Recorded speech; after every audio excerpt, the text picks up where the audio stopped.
दोस्तों, आपका स्वागत है इंडियन इंडस्ट्री ट्यूटोरियल में। दोस्तों फिर से हाजिर हो गए बहुत सारे वॉकिंग इनटू बहुत सारे रिक्रूटमेंट लेके। तो इस नोटिफिकेशन आपको केवल और केवल किसी वैकेंसी दिखाई जाएगी, वो दिखाई जाएगी इंडियन ऑयल कॉरपोरेशन लिमिटेड। इसमें वैकेंसी तो काफ़ी समय से निकली हुई है, लेकिन उसके शॉर्ट नोटिफिकेशन आए हुए थे, लेकिन हम आपको इसमें डिटेल में बताएंगे। डिटेल नोटिफिकेशन भी आ गया है।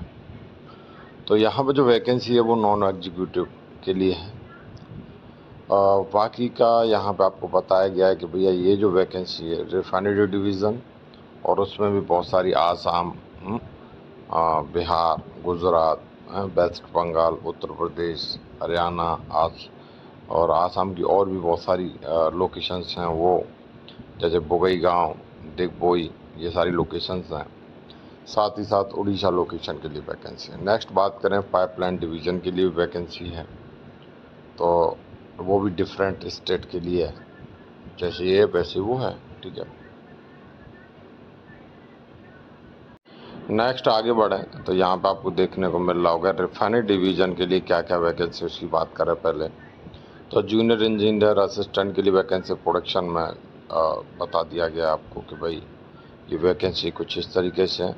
गुवाहाटी में 19, बरौनी में 21, गुजरात में 40, हल्दिया में 23, मथुरा में 19, PRPC पानीपत में 16, दिगबोई में 24, बोगईगांव में 29, प्रदीप में दोस्तों 7 वैकेंसी। कैटेगरी वाइज आपको यहाँ बताया गया, खुद देख सकते हो।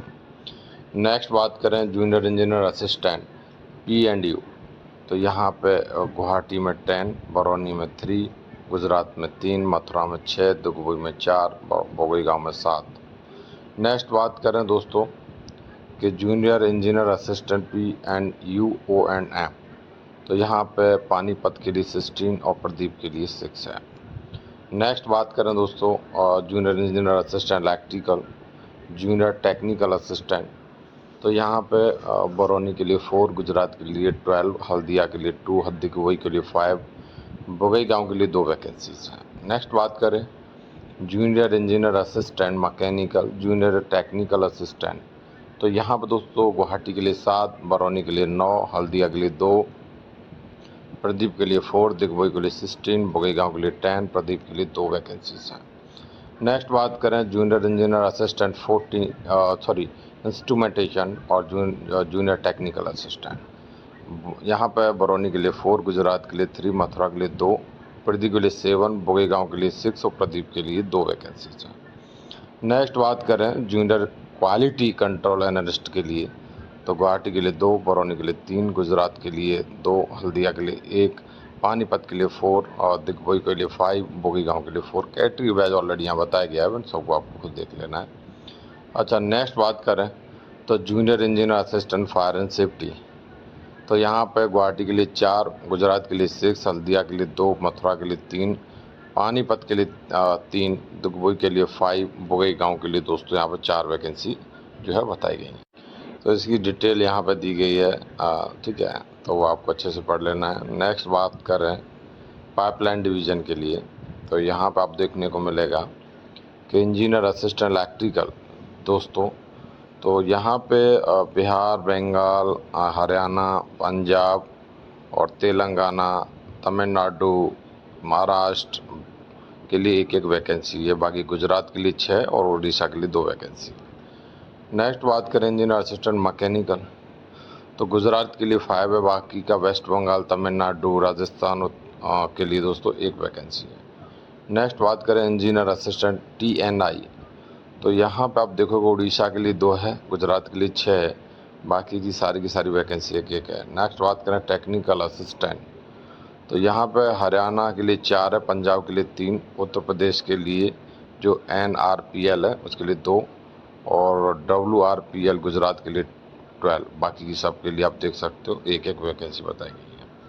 बाकी कुछ इसके क्राइटेरियाज रहते हैं जिन्हें आपको, जैसे सबके देखो आप एक चीज़ देखोगे तो सबका जॉब कोड जरूर, पोस्ट कोड जरूर दिया है। पोस्ट कोड को हम आगे डिस्कस करेंगे, ये कोड काम आएगा, ठीक है। तो यहाँ पर देखोगे आप, तो भैया इसका क्वालिफिकेशन का क्राइटेरिया, वर्क एक्सपीरियंस का क्राइटेरिया भी ज़रूरी है। तो जैसे जूनियर इंजीनियर और जो असिस्टेंट प्रोडक्शन के लिए वैकेंसी जिसका पोस्ट कोड 201, ये ध्यान रखना है, ये रिफाइनरी डिवीजन के लिए वैकेंसी है। तो यहाँ पे 3 year diploma in chemical engineering, petrochemical engineering, chemical technology, refinery petrochemical, ये सारी ब्रांचेस 3 ईयर आपने BSc math physics chemistry industrial chemistry से किया है और आपके पास 50% है और आप जनरल ईडब्ल्यूएस ओबीसी कैटेगरी में हो केवल। अगर आप SC ST में तो 45% भी चलेगा। ऐसे दोस्तों आप देखोगे जूनियर असिस्टेंट जो है PNDU तो 202 इसका जॉब कोड है। यहाँ पे बता दिया गया कि 3 ईयर डिप्लोमा मैकेनिकल इलेक्ट्रिकल, ये सारी branches IT fitters with minimum 2 year duration. हाँ ये तो यहाँ पे एक चीज़ क्लियर बोली गई है कि आपको साथ ही साथ अलोंग विद बॉयलर जो आपको BCC सेकेंड क्लास हो या आपको जो है NAC बॉयलर अटेंडेंट वो एक्ट के अंतर्गत अप्रेंटिस हो, ठीक है, ये सारी चीज़ें आपको है जैसे यहाँ बताया गया है, तो आप इधर अप्लाई कर पाओगे इसके लिए, वरना नहीं कर सकते।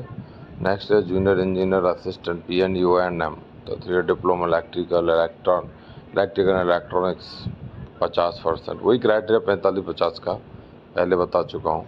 जैसे जूनियर इंजीनियर इलेक्ट्रिकल तो यहाँ पर सारा कुछ बताया गया, डिप्लोमा चाहिए फाइनली, इनको भी जूनियर असिस्टेंट मैकेनिकल वाले को भी डिप्लोमा IT चाहिए, बता दिया गया जैसे पहले बता चुका हूँ वैसे ही यहाँ पे, ठीक है। IT 2 ईयर का होना चाहिए, ठीक है, वो चीज़ यहाँ पे है, सेम ही है। जूनियर इंजीनियर इंस्ट्रूमेंटेशन तो भाई इंस्ट्रूमेंटेशन से रिलेटेड ब्रांचेस बताई गई हैं और यहाँ पे भी आप देखोगे क्राइटेरिया सेम ही है। नेक्स्ट क्वालिटी कंट्रोल तो BSc चाहिए, CA physics chemistry industrial safety mathematics, minimum 50%, 45% वो वाला क्राइटेरिया यहाँ पे भी है कि भाई क्या क्या छूट देगी उसके अकॉर्डिंग बताया गया है। Junior engineer assistant fire and safety तो वो चीज़ यहाँ पे NFSC होना चाहिए, ठीक है, और साथ ही साथ आपको हैवी व्हीकल ड्राइविंग लाइसेंस होना चाहिए। वो सारे क्राइटेरिया बाकी के फिजिकल स्टैंडर्ड्स मेडिकल स्टैंडर्ड्स बताए गए हैं जिन्हें आपको फॉलो करना है, तभी आप अप्लाई कर सकते हो, उससे आप में आते हो उस क्राइटेरिया में। तो पाइपलाइन डिवीज़न तो इंजीनियर इलेक्ट्रिकल है तो इलेक्ट्रिकल इंजीनियर इलेक्ट्रॉनिक्स वाले ही चल सकते हैं, डिप्लोमा चाहिए, लेकिन एक्सपीरियंस की कहीं पे ना आप एक चीज़ देखोगे तो एक्सपीरियंस की कहीं पे बात नहीं की इन्होंने, मतलब फ्रेशर लोग अप्लाई कर सकते हैं। इंजीनियर असिस्टेंट मैकेनिकल तो मैकेनिकल ऑटोमोबाइल दोनों अप्लाई कर सकते हैं, और असिस्टेंट इंजीनियर T&I तो ये सारा का सारा वही इलेक्ट्रॉनिक्स कम्युनिकेशन इलेक्ट्रॉनिक रेडियो ये सारी ब्रांचेस बताएंगे, ये सारे लोग अप्लाई कर सकते हैं। टेक्निकल असिस्टेंट ग्रेड 1 तो यहाँ पर ITA वाले मांगे गए हैं, इन्होंने किस तरीके से मांगा गया है ड्यूरेशन तो बता दिया गया है कि भाई इसके लिए इतना ईयर वाला सब लोग अप्लाई कर सकते हैं, कोई दिक्कत वाली बात नहीं। कुछ नोट दिए गए जिन्हें आपको अच्छे से पढ़ लेना है कि भाई ये क्राइटेरिया है तो इसका क्राइटेरिया में ये कंसीडर नहीं होगा, वो है तो ऐसा कंसीडर नहीं होगा, और भी बहुत सारे क्राइटेरिया कि भाई आपका जो मार्क्स का स्कोर है उसकी कैलकुलेशन कुछ इस तरीके से होगी, ये सारी चीज़ें आपको खुद से पढ़ना है, ठीक है। तो आपको पढ़ लो कि भैया मैं आता हूँ न्यूज़ क्राइटेरिया में, अच्छे से पढ़ोगे देन अप्लाई करो, ठीक है। तो post qualification post wise work experience, ठीक है, तो एक्सपीरियंस है तो क्या होना चाहिए, मिनिमम 1 ईयर एक्सपीरियंस यहाँ मांगा गया है ना, एक्सपीरियंस एक्चुअली वहाँ पे नहीं दिखाया है, यहाँ अलग से उसका एक्सपीरियंस दिखाया है दूसरे में, मतलब वहाँ पे एक्सपीरियंस से दिखा सकते थे लेकिन नहीं दिखाया, ठीक है। एक्सपीरियंस अलग रखा है तो ये फ्रेशर के लिए तो नहीं है वैकेंसी, ये मान लो आप। तो यहाँ पे वर्क एक्सपीरियंस दिखाया, मिनिमम 1 ईयर एक्सपीरियंस होना चाहिए, तो मिनिमम 1 ईयर एक्सपीरियंस, कहीं कहीं एक्सपीरियंस नहीं ज़रूरत है, कहीं कहीं है, आप देख सकते हो यहाँ पर। तो फाइनली एक ही के लिए मुझे नहीं लग रही है, जूनियर इंजीनियर असिस्टेंट, ठीक है। और यहाँ पे आप बात करें तो यहाँ पर क्राइटेरिया सारे कुछ बताए गए हैं आपको, क्या छूट दी जा रही है एज में वो चीज़ बताई गई है, उसको आपको डाउनलोड करके नोटिफिकेशन को पढ़ लेना है। इसके लिए मेरे को लग रहा है कि टाइम ख़राब करने की ज़रूरत नहीं है। इस एप्लीकेशन को आप जो 31/7/2024 तक अप्लाई कर सकते हो। सिलेक्शन का तरीका क्या है, कंप्यूटर बेस्ड टेस्ट होने वाला है, और फिर उसके बाद आपका वही है SPPT होगा, और उस बेस पे आपका यहाँ पर जो है सिलेक्शन होगा, ठीक है। वही तरीका है, पुराना वाला ही तरीका है इनका, कुछ भी नया तो कुछ दिख नहीं रहा है। और भी जो भी कुछ क्राइटेरियाज हैं जैसे परसेंटेज के, वो तो इनका चेंज होता रहता है। जनरल इंस्ट्रक्शन दी गई हैं, हाँ ये सारी, हाँ कैसे अप्लाई करें, तो आपको सीधा सीधा बात यहाँ बताया गया कि आपके पास पहले तो सारे डॉक्यूमेंट्स होने चाहिए। वो कैसे होने चाहिए वो यहाँ बताइए, इंस्ट्रक्शन दी गई हुआ है। ठीक है, वो उस तरीके से आप पहले डॉक्यूमेंट रखो, देन आप इसकी वेबसाइट पे जाओ, फिर आप स्टेप वाइज कैसे अप्लाई करना है तो वो चीज़ यहाँ पे बताई गई है। और आपको फाइनली यहाँ पर जो है वेबसाइट का लिंक भी बताया गया है कि भैया आप जाओ IOCL.com, फिर व्हाट्स न्यू, फिर go to recruitments for non executive, फिर ऐसा करके पूरा बताया आपको। तो आप इधर जाके जो है अप्लाई कर सकते हो। पूरा तरीका पढ़ना है तो वहाँ से डाउनलोड करके अच्छे से पढ़ के और यहाँ पे पेमेंट करना रहेगा कुछ। तो उस तरीके से आप पेमेंट करके आपको जो है फ़ी को पे करके और आपको यहाँ पे अप्लाई कर देना है। ठीक है, नेक्स्ट आगे बढ़ें तो कुछ चीज़ें और दी गई इंस्ट्रक्शंस जिन्हें आपको अच्छे से पढ़ना है। कोई दिक्कत आए तो आप कमेंट में हमसे पूछ सकते हो। ठीक है, तो इस एप्लीकेशन का जो है 21/7/2024 से स्टार्ट हो चुका है और लास्ट डेट फ़ी की है जो वो 21/8/2024 है। और एडमिट कार्ड लगभग 10/9/2024 को कर दिया जाएगा रिलीज़, आप देख पाओगे। फिर आपका रेट कब आएगा तो वो बताया गया 2nd वीक ऑफ अक्टूबर 2024, ऐसा कुछ प्लानिंग है इनका। तो आप इस तरीके से जो है अपनी प्रिपरेशन रेडी रखो। तो दोस्तों इस नोटिफिकेशन में इतना ही, नया नोटिफिकेशन फिर से लाएंगे। तो जय हिंद, जय भारत, मिलते हैं नेक्स्ट नोटिफिकेशन के साथ।